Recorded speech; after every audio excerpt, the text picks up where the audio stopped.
Bab 247. Diupload oleh Baca Suara. Jangan lupa like dan subscribe, agar kami makin semangat upload lebih banyak. Damian baru saja berjalan. Dia tidak bisa memikirkan apapun dalam perilakunya, yang akan menyebabkan kewaspadaan. Jadi, mengapa orang-orang ini menghalangi jalan? Sikap petani ini tidak masuk akal. Damian memikirkannya, sebelum membuat tebakan yang masuk akal. Mereka tidak menyukaiku, karena aku seorang otaku. Peralatan Damian diukir dengan semua jenis frase. Ungkapan yang ditulis dengan emas terlihat sangat bagus. Karena, mereka memiliki rasa harmoni dengan warna putih ger. Namun, ini berubah setelah melihat isi frasa. Aku mencintaimu Rin Chan, Isabel Chan yang cantik, Luna Chan yang imut, Putri Rebecca selamanya, dan seterusnya. Isi frasa adalah hal-hal yang mengundang penghinaan. Beberapa orang sangat jijik, sehingga mereka bertengkar, karena mereka tidak ingin melihatnya. Dalam kenyataan dan dalam permainan, seorang otaku adalah sasaran kebencian dan cemoohan. Tapi, Damian tidak menyerah. Dia ingin bebas mengekspresikan cintanya pada Putri Rebecca. Dia tidak bisa mengerti, mengapa dia harus dikritik, karena tindakan mencintai seseorang dengan murni dan antusias. Aku seorang paladin dari gereja Rebecca. Mengapa kamu bertanya kepadaku siapa diriku? Sikap Damian dingin. Salah satu petani tersenyum. Kamu sepertinya bukan paladin biasa. Damian berseru. Iya, aku bukan seorang paladin biasa, aku seorang otaku paladin. Terus, apakah kamu ingin memukuliku? Otaku, apa itu? Ngomong-ngomong, tidak akankah kamu melawanku? Kekuatan suci yang dapat aku rasakan di sekitarmu sangat menarik, dibandingkan dengan semua paladin dan priest yang aku temui sejauh ini. Ini. Damian akhirnya menemukan situasinya. Para petani ini tidak marah padanya, karena menjadi seorang otaku. Mereka hanya gila, seorang petani yang mendeteksi kekuatan suci yang kuat dan ingin menantangnya. Aman untuk mengatakan, jika dia telah melewati batas. Dia gila. Damian merasakan belas kasihan bagi petani itu. Lalu, dia dengan tulus berdoa. Dewi Cahaya, tolong berkati orang-orang miskin ini. Setelah beberapa saat, Damian selesai berdoa dan mengucapkan selamat tinggal kepada para petani. Aku harap, kamu akan memulihkan semangatmu di bawah kemurahan ilahi Dewi Rebecca. Lalu, aku akan pergi sekarang. Damian tidak melihat ke belakang. Dia tidak ingin bertemu dengan para petani gila ini, dalam waktu lama. Jadi, dia bergegas menuju gerbang. Aku harus bertemu Grit sesegera mungkin. Dia perlu meminta Grit untuk menyegel tombak Leviel. Dia hanya bertanya-tanya, apakah Grit tamak akan melakukannya.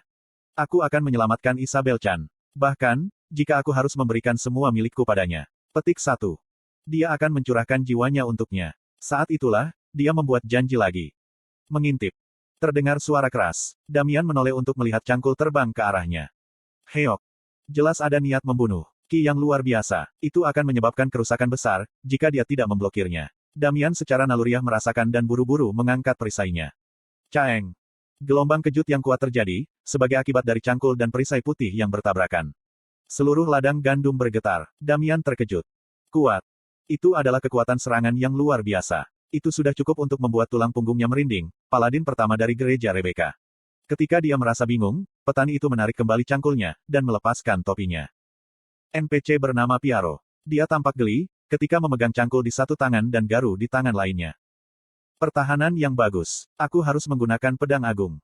Piaro bersemangat. Pertama ada Duke Grit, anggota Overgearet, Kraugel, dan sekarang Damian. Dia senang dengan kenyataan, jika dia bertemu orang-orang kuat, yang tidak bisa dikalahkan dengan Imperial Swordsmanship. Aku harus menanganinya dengan serius, seperti ketika aku melawan Kraugel. Ketika dia berkompetisi dengan Duke Grit di Loran Falls. Pada saat itu, Piaro belum dalam kondisi mental yang tepat. Dia tidak dapat menunjukkan keterampilannya dengan benar. Tapi, setelah bersama Duke Grit selama beberapa bulan terakhir, Piaro menjadi stabil secara emosional. Sekarang, dia bisa mengerahkan seluruh kemampuannya. Kalau begitu mari kita mulai. Aku tidak mau. Damian dengan cepat menolak. Tidak ada alasan untuk bertarung. Tapi, Piaro keras kepala. Kamu harus menjatuhkanku untuk memasuki Reidan. Apa ini?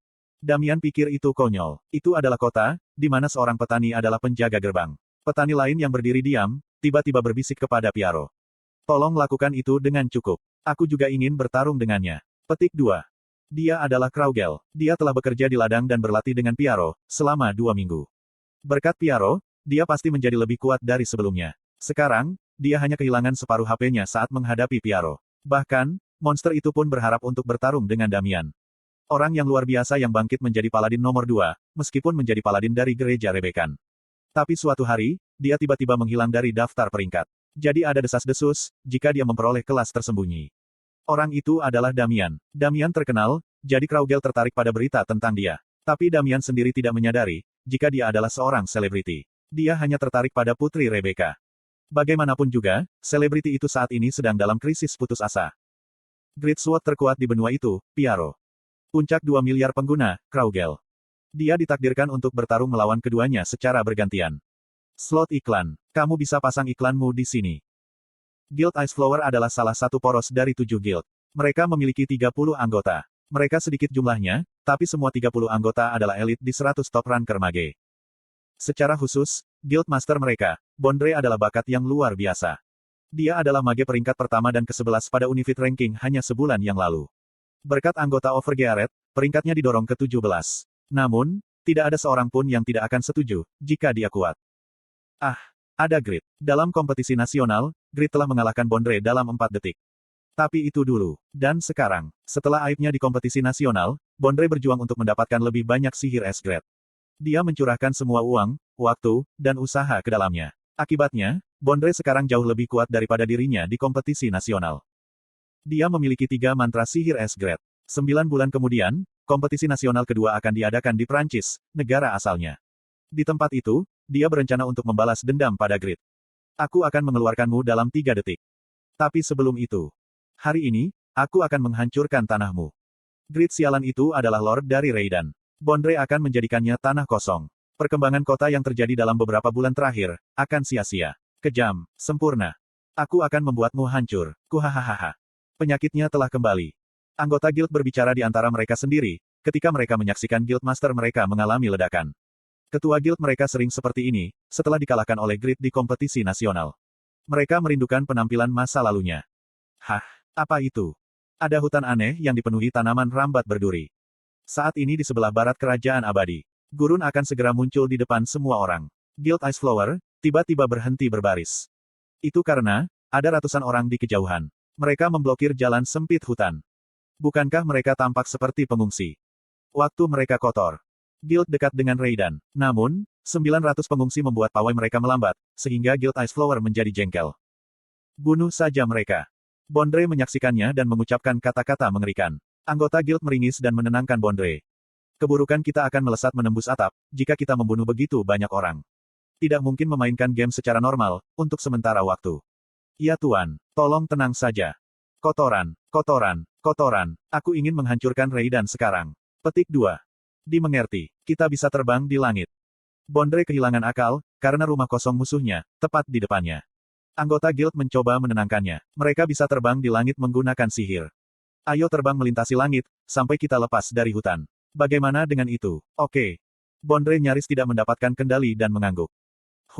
Oke, sangat disayangkan, jika mana akan dikonsumsi. Tapi, itu masih kurang dari membunuh orang-orang itu. Mengapung. Saat Bondre menggunakan fly bersama dengan anggota guildnya, sebuah tangan muncul dari pohon anggur berduri dan meraih anggota guild. Petik 2. Guild Iceflower tidak bisa memahami situasinya. Mereka tertegun saat menerima jendela notifikasi. Anggota parti Muren telah meninggal. Apa? Ini gila. Apa yang sedang terjadi? Bondre mengarahkan sihir ke arah yang diambil oleh tangan misterius itu. Bajingan ini. Kuajajajajak. Bom es dengan cepat mendinginkan tanaman merambat dan menghancurkannya. Kemudian, mayat Ren muncul. Di mana? Mereka harus menemukan orang yang membunuh Ren. Bondre dan anggota guild mencari di daerah itu, tapi mereka tidak dapat menemukan musuh. Kiak. Anggota parti Musileveler telah meninggal. Bondre dan anggota guild memucat. Seorang teman yang berdiri di dekat mereka telah meninggal, dan mereka masih tidak dapat mendeteksi musuh. Itu seperti ada hantu. Assassins. Seorang assassin kuat di mana Bondre yang level 303 tidak bisa mendeteksi. Itu cukup kuat untuk membunuh mage yang levelnya di akhir 200-an. Ya, seperti Faker. Rasa dingin merambat ke tulang punggung Bondre. Tidak mungkin.